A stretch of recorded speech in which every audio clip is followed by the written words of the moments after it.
Hola a todos, mi nombre es Virginia Católica, soy la profe de inglés y voy a ir grabando varios videos para ir explicándole los temas que vamos a trabajar este cuatrimestre. ¿Se acuerdan que cuando comenzamos el año empezamos trabajando lo que era morfología, después seguimos por lo que era el proceso de formación de palabras y ahora estamos trabajando lo que es el sintagma nominal? ¿Por qué es importante entender este tema? Porque el sintagma nominal lo que hace es ayudarme a comprender cómo funciona una oración desde sus elementos internos, que sería justamente el sintagma. Ahora, ¿qué es un sintagma? Un sintagma es justamente un conjunto de palabras que tienen como núcleo a un sustantivo. Esto sí es muy importante, ¿por qué? Porque el sustantivo no suele aparecer solo, suele aparecer junto con otras palabras que se van a denominar premodificadores y posmodificadores. Como el nombre lo indica, los premodificadores van a estar delante de ese sustantivo núcleo y los posmodificadores van a estar justamente detrás. ¿Esto es importante? Sí. ¿Por qué? Porque el sintagma nominal cumple diferentes funciones. La función número 1, la más habitual, la más sencilla de encontrar, es cuando lo tenemos como sujeto de oración. Recordemos que el sujeto generalmente es una persona que realiza una acción, pero en los textos técnicos científicos que estamos trabajando, generalmente no hay personas que realicen acciones, sino que van a ser máquinas, aparatos, dispositivos en sí, que van a llevar a cabo una acción entre comillas. Después va a seguir justamente cómo es el formato básico de una oración. Sujeto, verbo, objeto. Pero, ¿eso es suficiente? No. Vamos a tener, de acuerdo al tipo de verbos, es un verbo copulativo, transitivo, ditransitivo o intransitivo, diferentes complementos o compañías que van a tener diferentes elementos que van a acompañar al verbo. Si el verbo es copulativo, como el caso de ser o estar, que es el verbo be en inglés, justamente lo que voy a tener acá va a ser un complemento del sujeto. Ahora, si yo llego a tener un verbo transitivo o un verbo, si es transitivo voy a tener objeto directo, y si es un verbo ditransitivo voy a tener objeto directo y un objeto indirecto. ¿Es importante eso? Sí. ¿Por qué? Porque eso me va a permitir a mí diferenciar todo. Hasta ese momento yo voy a ver que tanto sea un objeto directo o un complemento del sujeto, voy a poder también encontrar sintagmas nominales dentro de lo que es el predicado. Y mi cuarto tipo de verbo va a ser el verbo intransitivo, donde ahí ya no voy a necesitar un complemento de ninguna índole, porque el verbo tiene su idea en sí misma.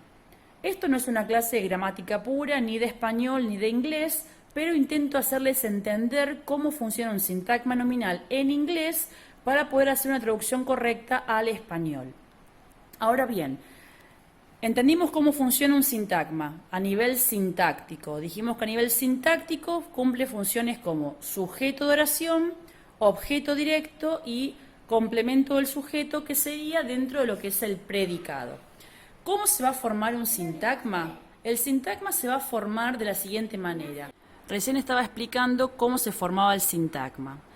El sintagma se va a formar primeramente por un núcleo. ¿Por qué? Porque un sintagma dijimos que es un conjunto de palabras que tienen un sustantivo como núcleo alrededor del cual se organizan las demás palabras, que van a ser los pre y los postmodificadores. El sintagma puede formarse de 4 formas. Solo con el núcleo, o tener premodificadores y núcleo, o núcleo y postmodificadores, o puede ser lo más habitual, premodificadores, núcleo y postmodificadores.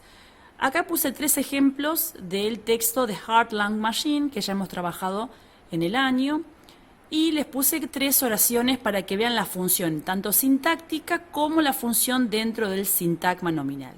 En el primer caso de Heart-Lung Machine, fíjense que en esa oración el sintagma cumple la función de sujeto de oración. Y donde dice is used for maintaining the circulation of the blood, lo que tenemos es el predicado. Ahora, si yo analizo ese sujeto, que es mi sintagma nominal, voy a ver que en amarillo recuadrado tengo machine, que es mi núcleo, y lo previo va a ser mi premodificador. En el caso de heart y lung, tengo un artículo definido y tengo 2 sustantivos coordinados con el hyphen o el guión que se llama en inglés y tienen como una función adjetiva. Reconocer el núcleo es fundamental. ¿Por qué? Porque de esa manera voy a poder empezar correctamente la traducción.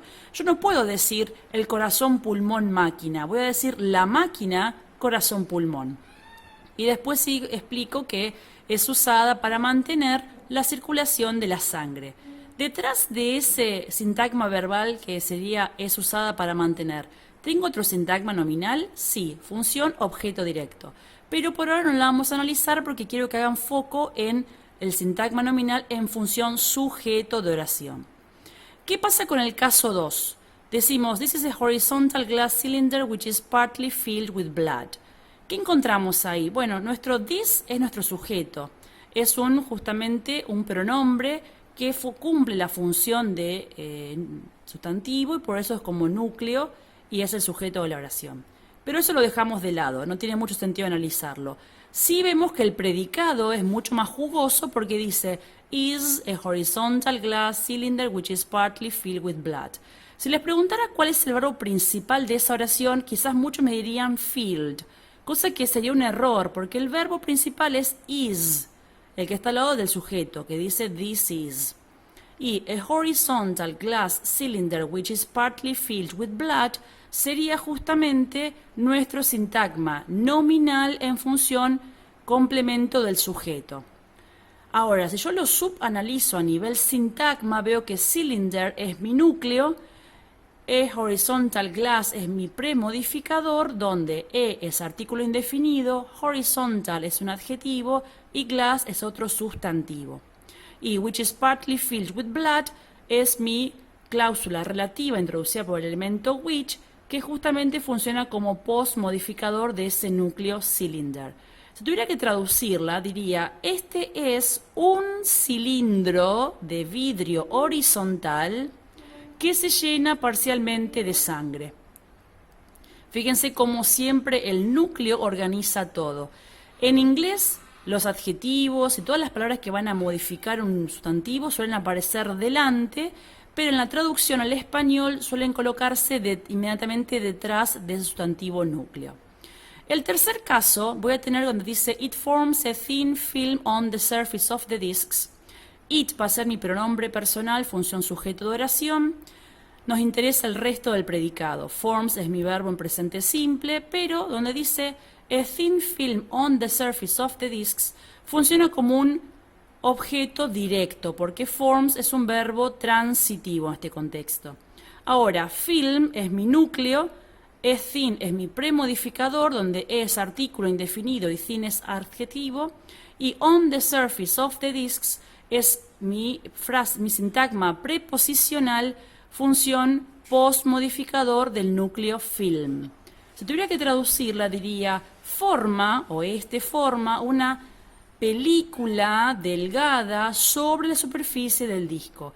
Fíjense que siempre ponemos el núcleo, después lo que lo pudo haber premodificado y luego lo que lo pudo haber postmodificado. Recordemos que los premodificadores van a ser artículos como a, one o de, que son los indefinidos o el definido, los demostrativos como this, that, these y those, adjetivos posesivos que son my, your, his, her, its, our y their, adjetivos calificativos de cualquier índole como high, big, small, tight, narrow, etc. Sustantivos comunes, propios o en caso genitivo, que es el de posesión de apóstrofe s, y verbos participios con ed o ing, que en este caso van a tener función adjetiva. No se pueden traducir por verbos en pasado ni en gerundio.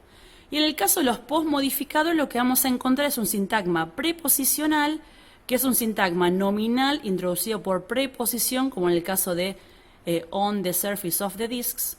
Cláusula relativa, que es una cláusula, es un conjunto de palabras, pero que van a tener justamente un verbo. En este caso va a estar introducida por un elemento relativo como which. Un sintagma en aposición, que es otro sintagma nominal, que va a repetir la información dada en el primer sintagma, pero que puedo invertir, y ese sintagma va a estar quizás con palabras parafraseadas, no va a ser exactamente igual lo que se diga. Y cláusulas introducidas por verbos participios con ed o ing. Esas sí van a funcionar como verbo, pero tengo que tener cuidado de la forma de traducirlas. Bueno, espero que les haya servido el material, espero que ante cualquier duda me contacten y espero que cualquier cosa sigamos trabajando. Saludos a todos.